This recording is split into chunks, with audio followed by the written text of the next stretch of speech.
입니다. 아멘. 어느 목사님이 하나님의 마지막 심판날에 대해서 설교를 하고 있었습니다. 목사님이 힘을 막 내어서 그날에 천둥이 칠 것이며 강들은 범람할 것입니다, 이렇게 외쳤죠. 그리고 또 이번에는 소리를 더 높여서 설교를 하셨는데요, 하늘에서 유황불이 떨어질 것이고 지진이 심하게 일어날 것입니다. 회중석에서 이 설교를 듣고 있던 한 소년이 아빠를 쿡 찌르며 물어요. 아빠, 그러면 학교 일찍 끝나?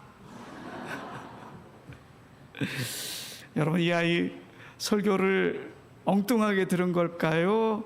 아니면 잘 들은 걸까요? 저는 잘 들었다고 생각을 합니다. 자신의 생활과 잘 접목해서 저런 날이 오면은 수업을 일찍 끝나겠구나, 자신이 아는 범위 안에서 설교를 이해한 거죠. 여러분, 우리 자녀들 어른들 설교를 지루해하고 안 듣고 있을 것 같다, 그렇게 생각하지만 다 듣고 있습니다. 저는 지금 이 자리에 우리의 자녀들과 함께 예배 드리는 게 얼마나 참 기쁜 일인지 모르겠습니다. 제가 어릴 때 아주 인상 깊게 봤던 드라마가 있습니다. 초원의 집이라고. 아시는 분은 아시겠지만 거기 보면 서부 개척시대, 미국의 서부 개척시대를 이야기하는데 거기 온 가족이 주일마다 한 자리에 앉아서 예배 드리는 그 모습이 어릴 때 얼마나 큰 감동이 되었는지 모릅니다. 오늘 우리가 온 세대가 함께 모여서 하나님을 예배하는 이 자리가 저는 얼마나 기쁘고 감사한지 모르겠습니다. 오늘 우리의 자녀들 지금 안 듣고 있는 것 같지만 다 듣고 있고요, 나중에 집에 가는 차 안에서 이상한 질문을 할지 모릅니다. 뭐 학교 일찍 끝나? 뭐 이런 질문을 할지도 모르니까 그때 여러분 신앙의 눈으로 잘 대답해 주시면 감사하겠습니다. 지난 2017년 노벨 문학상을 수상했던 영국의 작가 가즈오 이시구로가 2021년에 소설을 하나 발표했습니다. 클라라와 태양이라고 하는 작품입니다. 이 노벨 문학상을 수상한 후에 세계 언론의 인터뷰를 다 거절하고 긴 칩거에 들어갔다가 무려 6년 만에 내놓은 장편 소설입니다. 미래 세계를 그려놓은 내용이에요. 유전공학으로 인해서 인간의 기능이 향상된 미래에 이 향상된 아이들은 학교에 가지 않아요. 집에서 온라인으로 교육을 하게 되지요. 그런데 이 아이들 뭐 외롭고 그렇지 않겠습니까? 그래서 이 아이들의 외로움을 달래주고 학습을 도와주고 사회성을 길러주기 위해서 AF라고 하는 인공지능 로봇을 만들어요.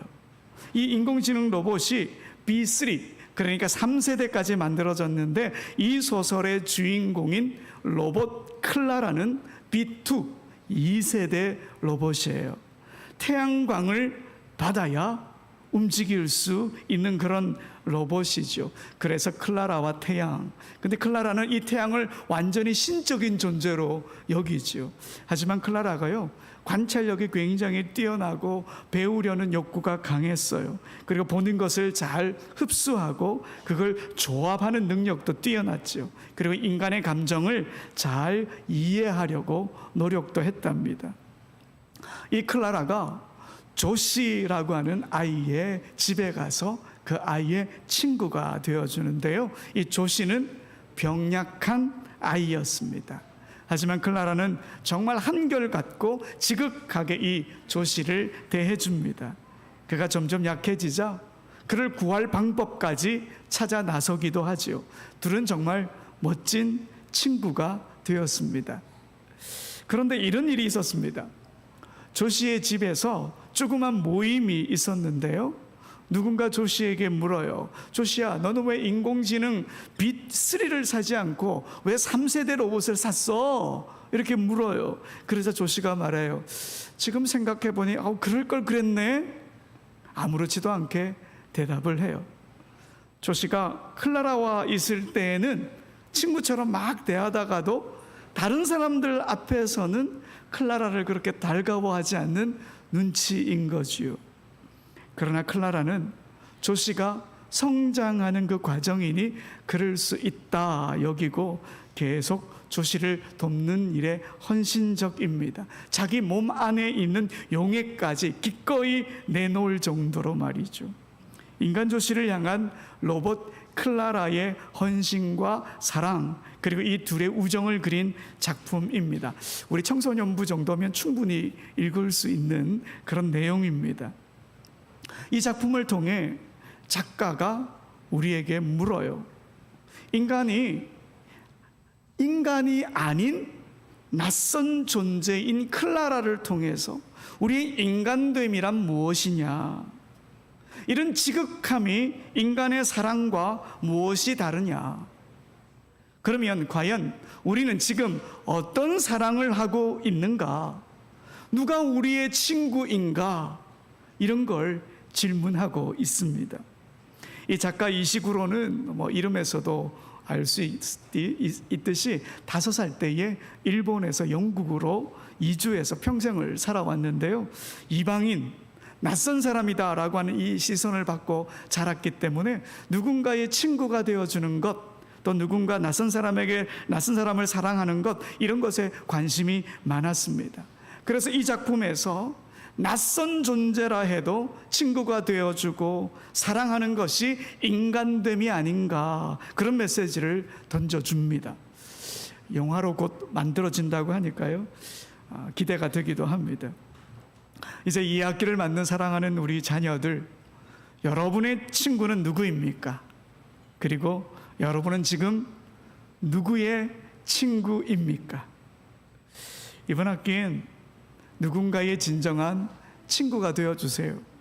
친구가 되어주고 사랑해주고 이해해주고 안아주고 응원해주고, 이런 게 멋진 인간됨이니까요. 우리 성도님들도 마찬가지입니다.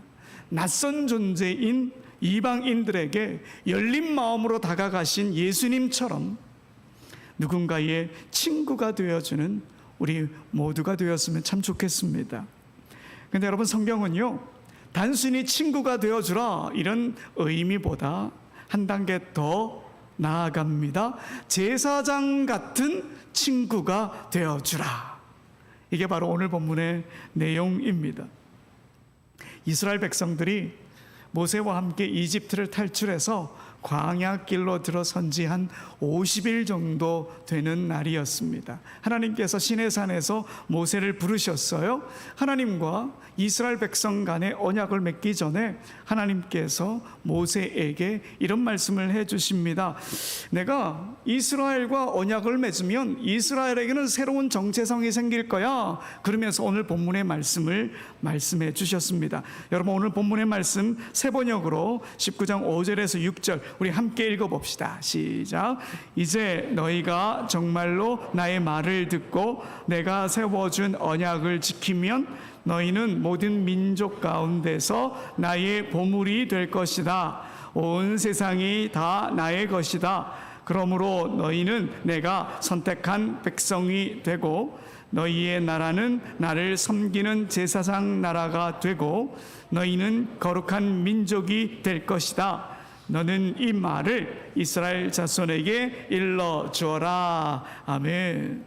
자, 하나님께서 이스라엘을 향해서 뭐라고 하시죠? 나의 보물이다. 선택한 백성이다. 제사장 나라다.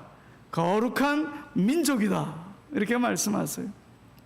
앞으로도 하나님의 말씀 안에 있으면, 하나님의 그 언약 안에 있으면 이런 은총을 계속 누리게 될 게 아니었습니다. 이스라엘은 하나님과 이 세상의 중재자가 되어야 했습니다. 특별히 제사장이라고 하는 이 단어에 이 모든 의미가 담겨져 있고 이스라엘의 역할이 강조되어 있습니다. 여러분, 원래 제사장은 어떤 사람입니까? 하나님과 이스라엘 백성들 사이에 관계의 다리를 놓아주는 그런 역할을 합니다. 아무나 제사장이 되는 게 아니지요.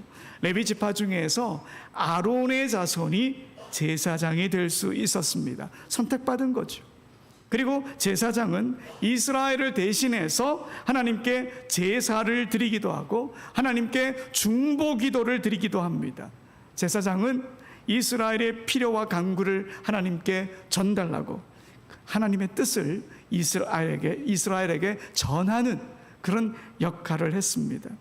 하나님께서 이스라엘을 제사장 나라다 이렇게 말씀하신 것은 이스라엘이 마치 제사장처럼 하늘과 세상을 연결하는 중재자, 중개자, 중보자가 되라, 이 말씀입니다. 이렇게 하나님께서 이스라엘을 선택하신 것은 결코 그들만을 위한 게 아니었습니다. 이스라엘을 선택하신 궁극적인 이유, 온 세상을 위해 이스라엘에게 이런 은총을 내리신 겁니다. 여러분, 이런 하나님의 뜻은 오래전에 이스라엘의 조상이었던 아브라함을 부르실 때부터 갖고 계셨던 하나님의 계획이었습니다. 창세기 12장에서 하나님은 아브라함을 부르셨습니다. 그때 하나님께서 아브라함에게 이렇게 말씀하셨습니다. 창세기 12장 3절에 보면 너를 축복하는 사람에게는 내가 복을 베풀고 너를 저주하는 사람에게는 내가 저주를 내릴 것이다. 땅에 사는 모든 민족이 너로 말미암아 복을 받을 것이다. 아멘. 아브라함을 통해서 땅의 모든 민족이 복을 얻게 되는 것이 하나님의 계획이었고, 하나님께서 이스라엘을 제사장 나라로 선택하신 궁극적인 이유도 바로 이런 이유인 것입니다. 같은 뜻입니다.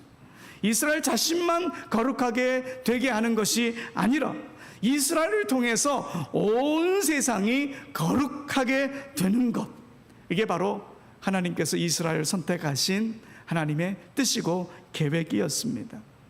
이렇게 이스라엘은 제사장처럼 하나님께서 선택하시고 구별하신 보배로운 존재, 거룩한 존재, 그러면서 하나님과 세상을 연결하는 하나님의 일을 해야 하는 제사장의 책임도 있었던 거지요.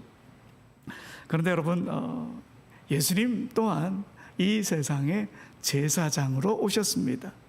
히브리서를 읽어보면 우리 예수님을 대제사장이다 이렇게 표현하고 있습니다. 여러분, 대제사장이라고 하는 말은 라틴어로 폰티펙스 막시무스라고 하는 단어입니다. 여기서 폰티펙스라고 하는 단어가 어떤 의미냐? 다리를 놓는 사람이다, 이런 뜻을 갖고 있습니다. 그러니까 우리 예수님은 하늘과 땅 사이에 다리를 놓으시는 분이셨습니다. 하나님과 우리를 연결해주는 다리가 되시는 분이셨습니다. 예수님의 십자가 사건으로 죄 때문에 막혀 있었던 하나님과의 관계가 회복된 거죠. 그리고 대제사장이신 예수님을 믿는 우리 또한 하나님께서 제사장으로 부르셨습니다. 이 사실을 너무도 잘 알고 있었던 예수님의 제자 베드로가 이렇게 말했습니다. 우리 베드로전서 2장 9절 세 번역으로 함께 읽어봅시다. 시작. 그러나 여러분은 택함을 받은 민족이요 왕의 제사장들이요 거룩한 국민이요 하나님의 소유가 된 백성입니다. 그것은 여러분을 어둠에서 불러내어 그의 놀라운 빛 가운데로 인도하신 분의 업적을 여러분이 선포하게 하려는 것입니다. 아멘. 베드로가 뭐라고 이야기합니까? 우리는 제사장이다. 그리스도인들을 향해 너희는 제사장이다 분명히 말하고 있습니다. 여러분, 우리도 하나님께 보물 같은 존재이고요, 선택받은 존재가 맞습니다. 그러나 제사장의 역할도 우리에게 주어졌음을 기억해야 합니다. 그러니 우리가 기꺼이 세상을 향해 친구가 되어야 하는 것은 당연하고 제사장 같은 친구가 되어야 합니다. 하나님과 누군가를 연결하는 그런 제사장 친구가 되어야 합니다. 세상이 우리를 통해 하나님의 비전을 보게 해야 하고 세상이 우리를 통해 하나님의 나라를 보게 해야 한다, 이 말입니다. 우리를 통해 누군가가 하나님을 만나고 우리를 통해 누군가가 하나님을 경험하고 누군가 우리를 통해 하나님 앞으로 나오게 해야 한다, 이 말입니다. 이 학기를 맞는 우리 믿음의 자녀들 여러분, 친구들에게 뭐 대놓고 교회 가자 뭐 이렇게 말할 수도 있겠지만, 여러분이 먼저 교회 다니는 그리스도인다운 모습을 꼭 보여주시기 바랍니다. 점심 먹을 때 뭐 식사 기도도 하고요, 공부 시작하기 전에 기도도 하고요. 물론 이런 건 뭐 종교적 뭐 행동이야 이렇게 말할 수도 있을지 모르겠습니다. 이런 것도 하고요. 아주 작은 생활의 언어로 그리스도인인 것을 보여주십시오. 작은 배려부터 시작해 보십시오. 친구가 실수해도 화를 내지 마십시오. 그리고 예수님의 마음으로 친구의 이야기를 꼭 귀담아 들어주십시오. 공감해주고 이해해주세요. 친구가 마음이 힘들고 어려워하면 성경 구절을 하나 딱 읽어주든지, 손글씨로 이쁘게 써서 우리 친구에게 딱 전해주든지, 그 친구를 위해 기도해주세요. 그리고 친구 앞에서 정직한 모습을 보여주시고 신뢰를 주는 모습을 보여주셔요. 칭찬도 많이 해주시고, 뭐 생일날이면 작은 선물도 좋겠지요. 근데 여러분에게 또 부탁드리는 것, 꼭 조심해야 할 게 하나 있는데요. 여러분, 말을 조심해 주세요. 친한 친구일수록 어떻게 합니까? 함부로 말하는 그런 경향이 있지요. 말을 조심해 주세요. 어느 목사님이 그러시더군요. 제가 지난주에 책을 쭉 읽는데 그 목사님의 책에 그러세요. 지금 우리 시대에 필요한 것이 있다면 머뭇거림이 아닐까. 머뭇거리라는 거예요. 머뭇거리라는 거. 약간의 텀을 두는 거죠. 머뭇거린다라고 하는 게. 저는 전적으로 동의합니다. 우리는 말도 빠르고 행동도 빠른 편이죠. 그래서 알지 못하는 것도 머뭇거리지 않고 단번에 난 그거 알아요 이렇게 대답하기도 합니다. 함부로 속단하고 함부로 단정짓기도 하지요. 다른 이들의 말도 너무 빨리 끊어버려요. 환심을 사기 위해 즉각적으로 반응하기도 하고요, 싫은 내색도 바로 표현해요. 조금 머뭇거리며 한 번 더 생각하게 된다면, 말하는 것도 한 번 더 생각해서 말하게 된다면 친구에 대한 배려의 마음이 전해질 거예요. 요한복음 8장에 보면 종교 지도자들이 가늠한 여인을 잡아 끌고 예수님께로 데리고 오지요. 예수님을 시험에 빠뜨리기 위해 종교 지도자들이 질문을 합니다. 모세의 율법대로라면 이 여자를 돌로 쳐 죽여야 하는데 당신이라면 어떻게 하겠습니까? 그때 우리 예수님 어떻게 하셨습니까? 머뭇거렸습니다. 머뭇거렸습니다. 몸을 굽혀서 손가락으로 땅에 뭔가를 쓰셨어요.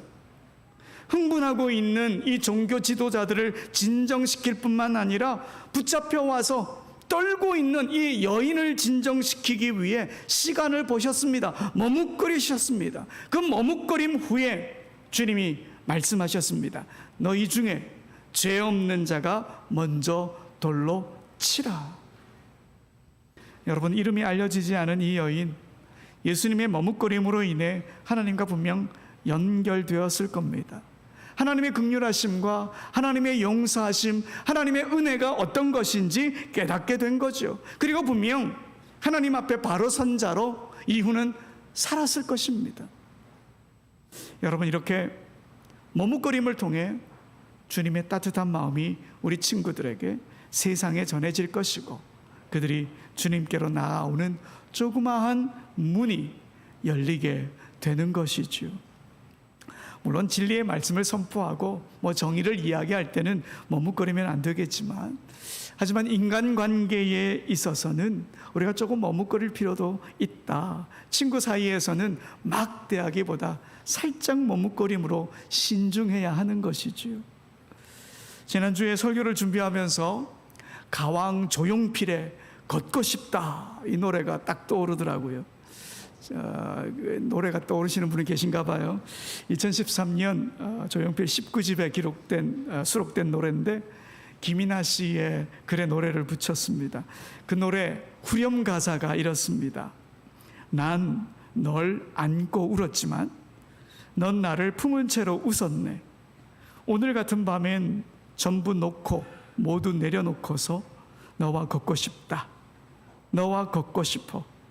소리 내 부르는 봄이 되는 내 이름을 크게 부르며 보드라운 네 손을 품에 넣고서. 저는 굉장히 성경적이다. 이 노래에서 나와 너가 사랑하는 연인일 수도 있지만 친구일 수도 있지 않습니까? 친구에게 언제든 품을 내주고 기꺼이 친구의 손을 잡아주고 함께 길을 걷고 친구의 이름을 크게 불러주고 응원해주고, 여러분 이런 친구가 되어 주십시오. 그뿐 아니라 제사장 같은 친구가 되어 주십시오. 하나님과 누군가를 연결시켜주는 제사장 같은 친구, 그런 친구가 되라고 주님이 우리를 부르셨습니다. 사랑하는 교회 학교 친구 여러분, 이번 학기 누군가의 진정한 친구가 되어 주십시오. 제사장 같은 친구가 되어 주십시오. 그리고 사랑하는 대지의 모든 성도님들, 우리도 마찬가지입니다. 누군가에게 주님의 넉넉한 마음으로 다가가서 좀 머뭇거릴 줄도 알고 주님의 사랑을 몸으로 한번 보여주면서 그들을 하나님께로 인도하는 우리 모두가 되었으면 참 좋겠습니다. 그러면 우리를 통해 하나님의 나라가 이 땅에 아름답게 세워질 것입니다. 이 믿음 갖고 살아가는 우리 모두